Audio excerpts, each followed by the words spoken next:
أعوذ بالله من الشيطان الرجيم. بسم الله الرحمن الرحيم. الحمد لله رب العالمين الرحمن الرحيم مالك يوم الدين. إياك نعبد وإياك نستعين. اهدنا الصراط المستقيم صراط الذين أنعمت عليهم غير المغضوب عليهم ولا الضالين آمين. الحمد لله الذي هدانا على نعمة الإسلام وكفى بها من النعم. أشهد أن لا إله إلا الله شهادة تنجينا يوم الخسرة والندم. وأشهد أن سيدنا وحبيبنا ونبينا محمد عبد الله ورسوله. اللهم صل على سيدنا محمد في الأولين وصل على سيدنا محمد في الآخرين وصل على سيدنا محمد في النبيين وصل على سيدنا محمد في المرسلين وصل على سيدنا محمد في الملأ الأعلى إلى يوم الدين. اللهم اغفر أموات المسلمين والمسلمات والمؤمنين والمؤمنات من لهم زائر ولا زائل لهم. اللهم اجعل في قبورهم ضياء ونور والفسح والسرور والبهجة والمغفرة إليهم إنك على ما تشاء القدير. اجعلنا اللهم ممن يستمعون القول فيتبعون أحسنه. يا أيها الذين آمنوا اتقوا الله وقولوا قولا سديدا يصلح لكم أعمالكم ويغفر لكم ذنوبكم ومن يطع الله ورسوله فقد فاز فوزا عظيما. Atenderezebwa Allah amatendo amalungi, amatendo ge yeetenda nago mu surati al-Fatiha agamalayo ebitendo bye byonna. Tumutenda nago Allah ne tumwebaza okubeera nga atujje ku jjuma ewedde n'atutuusa ku jjuma eno nga tukyali abantu abalamu, ebiyungo byaffe nga bikyali ku mibiri gyaffe, obulamu bwaffe nga bukyasobola okutambula. Baganda baffe bangi, bannyinaffe bangi abamaze wiiki eno nga bali bagenyi wa Allah bateereddwa mu ntaana. Baganda baffe bangi, bannyinaffe bangi abamaze wiiki eno nga bali ku malwaliro mu bitanda. Tusaba Allah abaseeko okusaasira kwe n'okuwonya kwe. Abali gyali Allah tusaba abeere nga bateekera ebitangaala mu ntaana zaabwe. Tumwegayira Allah nannyini buyinza atuteeke mu baddu abawuliriza ebigambo ne tujjamu ebigambo ebisinga okuba ebirungi, ebiba bisobye ne tusaba Allah nannyini buyinza okutusonyiwa. Innahu waliyu dhalik, olw'okubanga Allah ye nannyini buyinza obwo wal qadirun alayhi. Omusomo gwaffe gwe njagala tukubaganyeeko oba tulowoozeeko erwaleero, ebigambo bino biwulirwa mu society, ebigambo bino biwulirwa mu bannaffe abasiraamu nga byennyamiza naye nga bikongerwa ku busiraamu. Ebigambo bino bikwatagana ku buli muntu yenna ayina omukyala ayinza okuba nga maama we, omukyala ayinza okuba nga mwannyoko, omukyala ayinza okuba nga mukyalawo, omukyala ayinza okuba mu kategorize ez'enjawulo. Naye ebyogerwa mu society, obusiraamu bwali azaamaanya ekigambo mukyala. N'abamu mu ffe tuyina enzikiriza ze twasanga mu baatukulembera.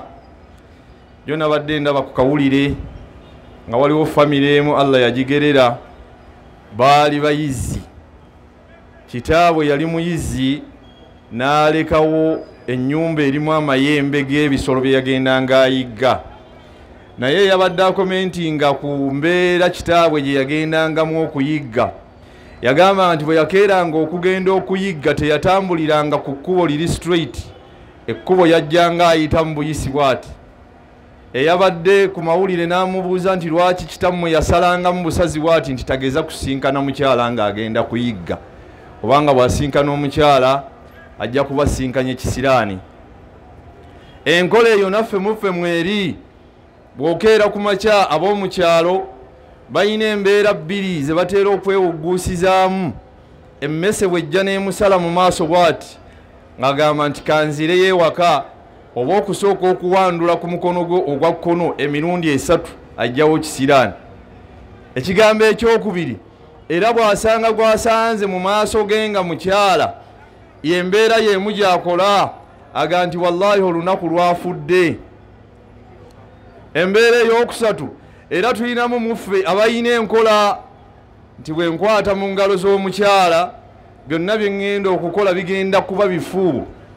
Ekyokukwata mu ngalo z'omukyala mu busiraamu kikyamu, naye ekyokubanga okuttemu tugamba okuttemu mwannyoko oba maamawo oba mukyalawo oba omuntu yenna atakuzira kuwasa, bw'otandika okwerogozza bino bye weerogozza, ya rabbi wandyesanga ng'ovudde mu busiraamu. Katutunuulire engeri ki obusiraamu gye butwalamu ekitiibwa ky'omukyala. Obusiraamu bwawa omuntu omukyala n'omuntu yenna ekitiibwa nga kibuna, sawa amusajja oba mukyala. Tubijje mu Qur'an ne mu byafaayo by'omubaka waffe Muhammad sallallahu alayhi wa sallam. Qur'an yawa omuntu omukyala ekitiibwa nga tannazaalibwa. Qur'an neewa omukyala ekitiibwa nga azaalibbwa. Qur'an neewa omukyala ekitiibwa nga akula. Qur'an neewa omukyala ekitiibwa nga awasa amawe afumbirwa. Qur'an neewa omukyala ekitiibwa nga mwawukana, mubadde mu bufumbo mwagala kwawukana, Qur'an eyina ekitiibwa kyemuwa. Qur'an neewa omukyala ekitiibwa nga omaze okubeera nga avudde mu bulamu bwe obw'ensi mu kaseera we tumuziikira. Era Qur'an neewa ekitiibwa omukyala ng'ebbanga ly'okuziikibwa ng'awedde. Obusiraamu nga tebunnajja, mu Qur'an mulimu aya ya Allah egamba nti wa idhal maw'udati su'ilat bi ayyi zambin qutilat. Timujjukire yawmal qiyama bwe liba etuuse, abantu abattibwa bwe babeera nga battibwa bwemage, balibuuza mu maaso ga Allah nga babuuza bano abaabatta bi ayyi zambin qutilat, mwatuttira ki? Aya eyo riwaayaati ezimu zigamba obusiraamu nga tebunnajja, omuntu yenna bwe yazaalanga omwana ne yeesanga nga azadde mwana wa bulwala, wallahi ng'embeera ye mu bantu be bamutwala oyo ng'alinga atalina makulu, sawa omusajja ono amuzadde oba omwana ono azaalibbwa. Allah wekitiibwa agamba mu Qur'an, wa idha bushira ahaduhum bil untha, omumu bo bwe yafunanga ekyengera nga kyaki kya mukyala kya mwana muwala, dhalla wajhuhu muswadda, yabeeranga feesi ye nga yeekama, nga yeebuuza ayumsikuhu ala hunin, amusigaze omwana oyo abeere nga amukuza mu buswavu, am yadussuhu fi turab, oba amuggyemu obulamu mu mbeera ey'okubeera nga amutta. Era mu mbeera eyo obusiraamu nga tebunnaba kujja, ne batandika okubeera nga buli bwe yazaalanga omwana omuwala oyattibwa, bwe yazaalanga omwana omulenzi oyo ew'ekitiibwa awaka. Obusiraamu ne bujjawo embeera eyo, ne buwa omukyala yenna okubeera ng'ayina okwenkanankana wakati we n'omusajja mu mbeera ez'obulamu. Haqqul haya, okubeera ng'omuntu oyo ateekeddwa okuba nga mulamu, oba azze nga wa kitundu, oba azze nga mulamba, oba mukyala oba musajja. Obusiraamu bumuwa emateeka ge agabeera nga gatufuga ffenna. Eyo paati esooka, nti omukyala wa kitiibwa mu busiraamu ku lw'obulamu bw'ayina. Ekyokubiri, obusiraamu ne butulabirira ne butukubiriza okubeera nga abantu bano abaana abawala n'abalenzi bakolebwako emikolo gye gimu. Allah ow'ekitiibwa mu Qur'an tojja kusanga mu ssuula yonna egamba nti bagiyita suurati rijal, nti ssuula y'abasajja. Wabula mulimu ssuula nnamba eri mu ssuula ezisinga obuwanvu mu Qur'an eyitibwa suurati nisa, ekwata ku bikwataganye n'omukyala byonna. Singa obusiraamu obadde buli azaamaanya omukyala, twandisanze ng'essuula mu Qur'an mulimu gye bayita suurati rijal, naye n'omusajja teyamwogera, wabula yawa omukyala essuula nnamba. Bitegerekeka baddu ba Allah. Namba ey'okusatu, nti obusiraamu ne buteeka mu Qur'an essuula ez'enjawulo ezikwata ku mateeka agafuga omukyala. Minha, mu ssuula ezimu ze yateekamu suurati Talaq, essuula ekwata ku kuwasa, ku kufumbira, ku kwawukana n'ebikwatagana n'embeera eyo. singa obusiraamu banga tebuwadde kitiibwa mukyala ebyo tebwanditunuddeyo. Tulina suura gye bayita suratil mujadala.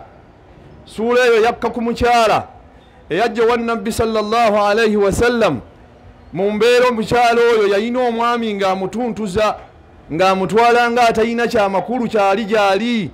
Omukyala oyo najja wa nabbi sallallahu alayhi wasallam n'amugamba nti ya rasulallah, owange gwe omubaka wa Allah, nzize nga mpanjaga ensonga yange, bawange buli kadda ŋŋamba nti nninga maama we, sikyayina mugaso gye ndi, takyasobola kukyalako gye ndi mu kisenge, mu mbeera mpisa, mu mbeera nga ze tukola mu kiseera kino.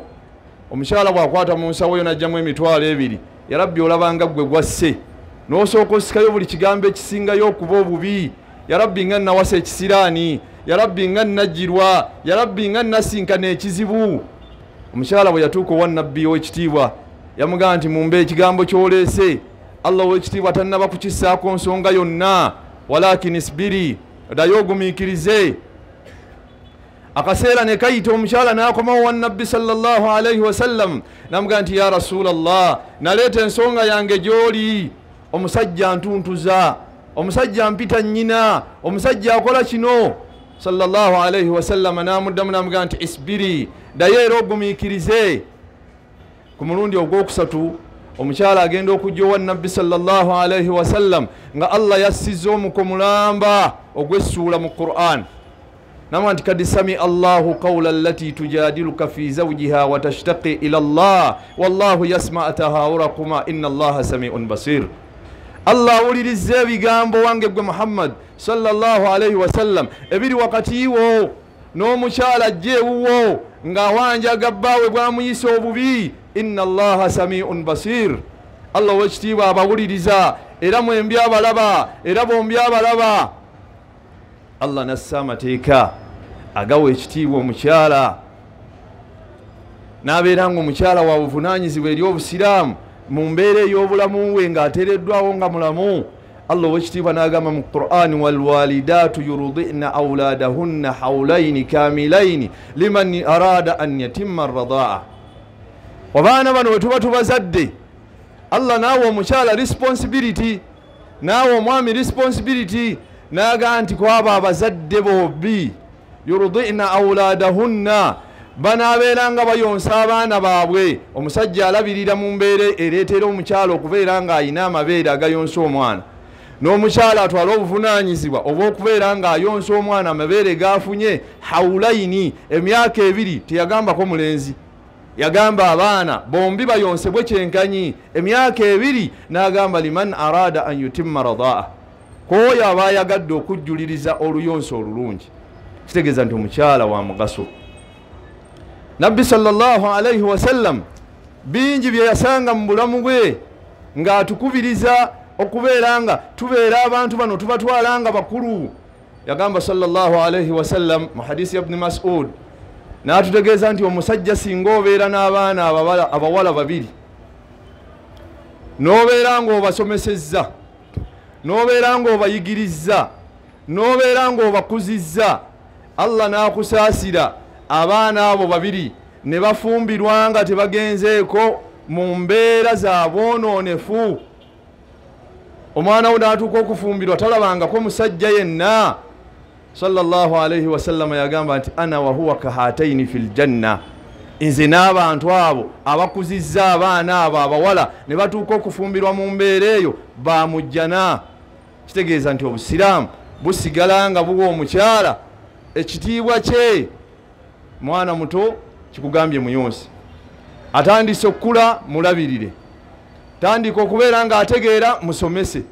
Bw'atandika okubeera nga atuuse okufumbirwa, labayo Qur'ani bwetugamba wa anqihu al-ayama minkum wasalihina min ibadikum wa imaikum, mubeere nga bwe muba nga muyina abaana abawala ewaka ababayambako ku mirimu egya bulijjo, n'abaana bennyini be muzaala, oba muyinawo abaana abalenzi ababayambako ku mirimu egya bulijjo, oba abaana abalenzi be muzaala, ekiseera ne kituuka ekyokubeera nga abaana abo bafumbirwa, oba abaana abo batuuka ekiseera nga balina okuwasibwa. Nabbi sallallahu alayhi wasallam yagamba nti mubayambe, Qur'an etugambye nti bayambengako mu makuba agasobola okubatuusa okubeera nga bafumbirwa oba nga bawasibwa. Allah era n'atuwa ensonga naga nti in yakunu fuqara, abaana abo mwe muba mulabanga gye balaga nga mwe mwandisuubidde nti bagenda kuba baavu, yugnihimullahu min fadli, Allah ow'ekitiibwa ajja kubayambako babeere nga bawangaala empangaala esinga obulungi. Kitiibwa obusiraamu bukibawa, bubawadde obulamu, bubawadde okusomesebwa, bubawadde okukula, bubawadde okulabirirwa, bubawadde okubafumbiza. Sallallahu alayhi wasallam bwe bituuka mu bufumbo awo we byonoonekera, bwe tusinga okugirayo amajambiya n'amafumu, ebigambo bye twogera nga buli ky'omugirayo kizito wa kiro ku mutima gwe, bwakukolayo omusango gwonna gwakoze n'omujjukiza ebyayita. Bw'obanga olina omukyala omwomo namba 2 ow'eno bw'akola ekibi, byonna ono byayogedde n'obireeta eno.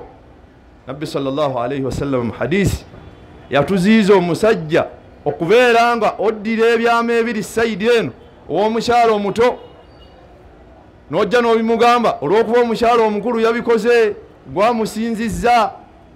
Ono owulira omwagala nnyo okusinga mukyala mukulu. Haramun.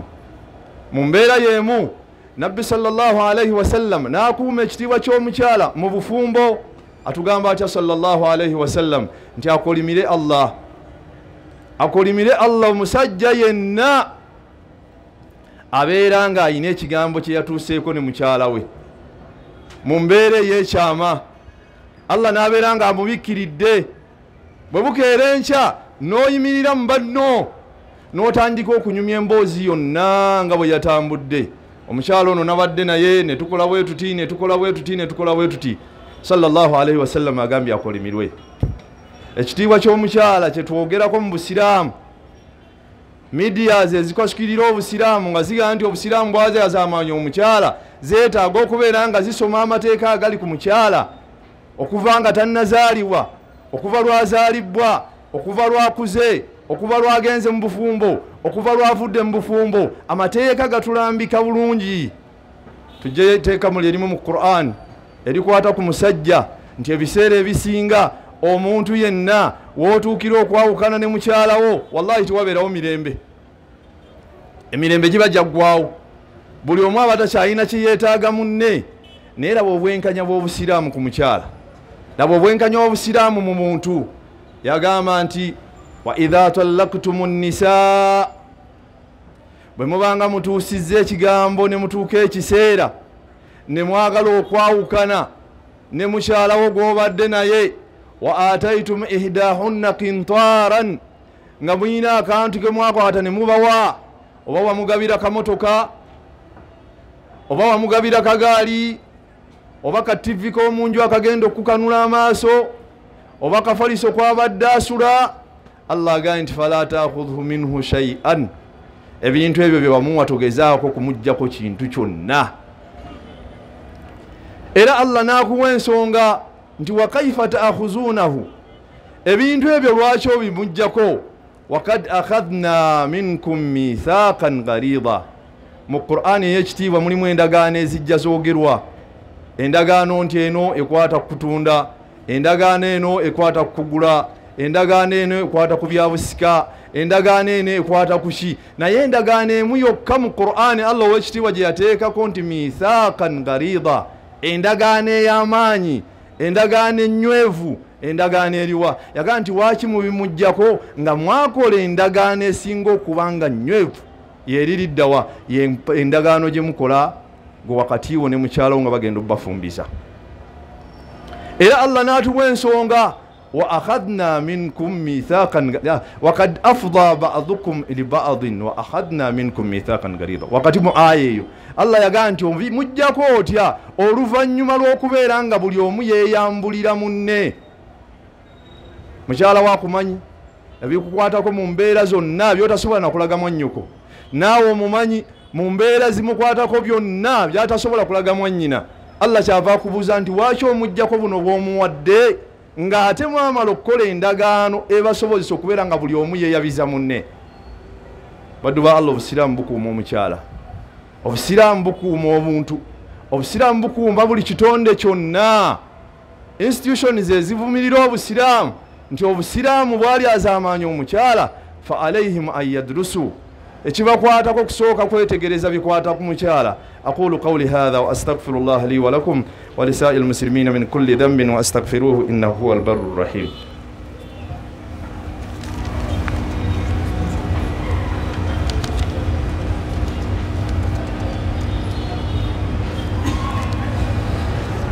الحمد لله رب العالمين حمدا يليق بجلال وجهه وعظيم سلطانه. أشهد أن لا إله إلا الله وأشهد أن سيدنا وحبيبنا ومولانا محمد عبد الله ورسوله.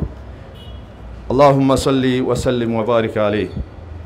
tukyali ku nsonga engeri obusiraamu gye bukuumyemu omukyala mu bulamu bwe bwonna. tutuuse mu kaseera nti omukyala omuwasizza, omukyala oyawukanye naye mu madiini gonna. bw'obanga obadde ozze ogagoberera obanga omanye ebigakwatako, tewali ddiini yawa mukyala kumuwa mahare. eddiini ezimu ogenda n'oziwulira nti bawangadde emyaka n'emyaka, bawezeza emyaka 50 ne babeera nga batuusa ekiseera baga nti katugende katugenze kutereeza bufumbo obubadde buyise buba bubadde mu mbeera si ntereevu. obusiraamu ne bujja ne butereeza ekifaananyi ekyo. wallahi ne bukutegeeza nti ebbanga ne bw'obeera n'omukyala omwaka gumu, emyaka 2, emyaka 10 n'akuzaalira abaana nga bagobereganye, obusiraamu tebumubala. bwagala otereeze mu kusooka nga tonnaba kubeera naye, era emyaka gino gyonna gy'oba omaze naye kiba kibonerezo gy'oli. obusiraamu ne butugamba nti bw'oba ogenda okubeera nga okuwasa ne bukuteerawo amateeka aganaawo omukyala ono okubeera ng'alina ekifaananyi ekirungi. obusiraamu tebuyinaamu gwe bayita nti bastadi, omwana w'ekibi, nti omukyala bw'anaabeera ne Seeka Nasir n'afunayo omukyala omulala, ono ne bw'anaaba agenze mu bakadde be n'atambula ne bamutunuulira ne bamulaba nti tumukuwadde ebbanga lyaba ng'ayina ono gwe yayina, ono owookubiri si mukyala. munzikiriza esimu mu busiraamu buwadde omukyala right nti asooka n'owookubiri n'owookusatu n'owookuna bonna bakyenkanyi. kale sallallahu alaihi wasallam we yatugamba n'atuga nti omusajja anaasangibwa yauma alqiyama nga yina abakyala babiri, naye abakyala bano babiri ng'ono gwasinga okwagala kwono mu mbeera etali ya bubumbwa. waliwo okwagala okw'obubumbwa nti Allah yandeetera nti buli mwentunuulira kwono nsanyuka, Allah yandeetera nti ono wabanyumiza ebimu binsanyusa. naye tuyinza okubeera mu butenganya mu mbeera esoboka okwenkanya nti maama Abdul Karim alina abaana babiri ne maama Aisha alina abaana babiri, bwe mba ngenda okugula omuceere eno ngulayo kabasimati eno nengulayo kitalo, senkanyankanyiza. sallallahu alaihi wasallam yatugamba nti yaati yauma alqiyama, omuntu afaanana bw'ati agenda kujja yauma alqiyama ma'ilan ala shaqqihi, ajja kubeera yeekubidde mu kutambula kwo. omuntu eyali straight Allah ajja kukuleeta nga weekubidde. lwaki? weekubira eri abakyala bo. obusiraamu ne butwenkanya. obusiraamu ne buwa omukyala right bw'abanga agenda okufumbirwa okubeera nga asaba amahale g'ayagala mu kukkaanya okulungi nga tomukase, era ne bumuwa right nti singa amahale ago gabadde gabbanja n'otuuka ekiseera nga togamusasudde, bw'agaana okubeerako naye talina musango paka osasudde ebbanja ly'amahale ge. obwenkanya obulungi eri obusiraamu. eyo yembeera mu kiseera ekyokuwasa. obusiraamu ne butubeera nga butufuulira omukyala nti wakitiibwa, ne bw'aba nga afudde bumuwa ekitiibwa kye. muwala wa nabbi Fatima radiyallahu ta'ala anha yali mu kibuga Makka, ne wajja wabaawo omukyala gwe baayisaawo ala janaza ng'ali ku jeneza makshufa, nga yeebikkudde ngezi jeneza ze batwala nga teziriiko kano kakava ke babikkako olugoye.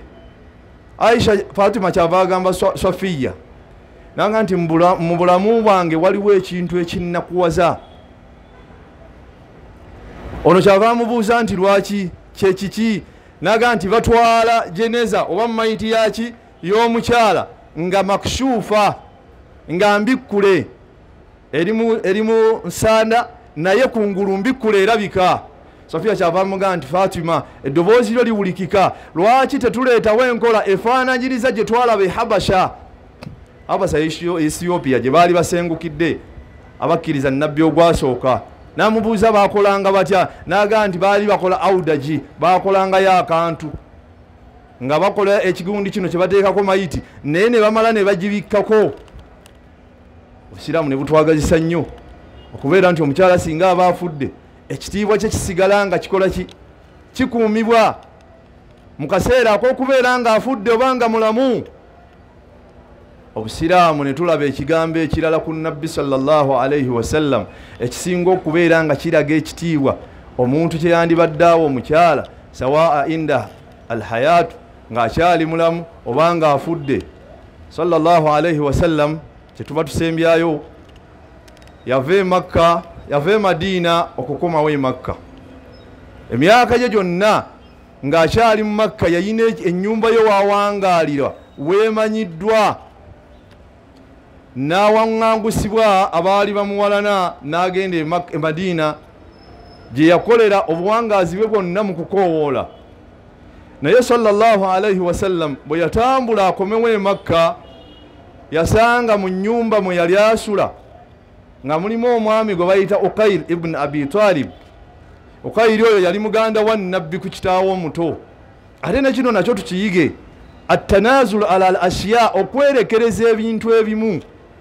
Singa muba muyina empangaala gye muwangaala oli n'abaawo kaakulumye nga katono nnyo akulyaza amaanyiza naye ng'olaba obulamu busobola okusigala nga butambula, nakyo tukiyige mu busiraamu mwekiri. Nabbi bw'akomawo yasanga Uqayl, riwaaya ezimu ziga nti ennyumba ya Nabbi yali etundiddwa. Riwaaya endala ziga nti Uqayl yali akyalimu nga naye mwawangaalidde ebbanga lino lyonna Nabbi sallallahu alaihi wasallam ali amaze e Madiina. Bw'atuuka abaaliwo basahaba ne mikwano gye namugamba nti ya Rasulallah ddayo mu nnyumba yo gye wabangaalirangamu nga tonnagenda Madiina. Nabbi sallallahu alaihi wasallam kyava abagamba nti ennyumba gye muŋŋamba okuddamu mulimu Uqayl, sisobola kubeera nga mmujjamu. Basahaba ne baddamu Nabbi sallallahu alaihi wasallam ne bamugamba nti ennyumba abantu b'e Madiina bagimanyi nti ennyumba yiyo, ne bw'onajjamu Uqayl tebalina kye bakola ki. Nabbi ow'ekitiibwa ne hikima ye n'okutegeera kwe n'abagamba nti nedda, Uqayl ono bingi byatukoledde nga tuli e Madiina, bingi byatukoledde, atukuumidde we tubadde tutawangaalira. Ennyumba esangiddwa mu mbeera yaki. Ennyumba eno ekyokubiri nti ku njegoyego zaayo we waali waaziikibwa omukyala Nabbi sallallahu alayhi wasallam gwe yasinga okuyimirirako ng'atandika ddaawo ye, mukyala Hadija radiyallahu ta'ala anha. Naga nti Uqayl ekyokubiri ayina kyankoledde nze ng'omuntu. N'agamba ekyokusatu nyinayo kyenjagala okubeera nga nzikakkanya benzikakkanya emitima. Nabbi yali azze ne ba Answar abamu abamwaniriza ng'ali Madiina. Nabaga kyemba munkolera kirimu kiri kimu, ibn li khayma muddire ebbali w'ennyumba yani ya Uqayl. Ennyumba yange teyagamba nayiye wabula ennyumba yani ya Uqayl. Wabni li khayma munzimbirewo kaki katenti mwe munteerewo tenti mwe mbansula. Basahaba bambuuza lima ya Rasulallah, owaye Nabbi lwaki ogambye ekyo kye tuba tukola ki kye tuba tukola. N'agamba nti olw'ensonga nti nze ne baaniswali bwe banaalaba nga munnyingizizza mu nnyumba emitima gyabwe gijja kweraliikirira nti nnyinza obutaddayo nabo, naye banaalaba nga ntaddewo tenti emitima gyabwe bayinza okukkakkana ne bamanya nti essaawa yonna tuddayo. Ekyokubiri n'agamba nti ahsinu ila Hadija, njagala kulongooseza omukyala gwe bayitaani. Mukyala Hadija yali ani? Yali mukyala wa Nabbi sallallahu alayhi wasallam. Na njagala mulongooseze lwaki? Liannaha ahsana ilayya hayyan, yambeererawo nga nkyali muki nga nkyali mulamu. Fa ahsin ilayha mayitan, nange njagala kumubeererawo nga muki. Kitegeeza omukyala mu busiraamu singa si yali mwesiimu oba singa obusiraamu bwali tebumuwa kitiibwa, Nabbi sallallahu alayhi wasallam yandibadde tatawaana kubeera nga mu insidensi ze zasangibwa mu busiraamu yandibadde tava ku mukyala yenna.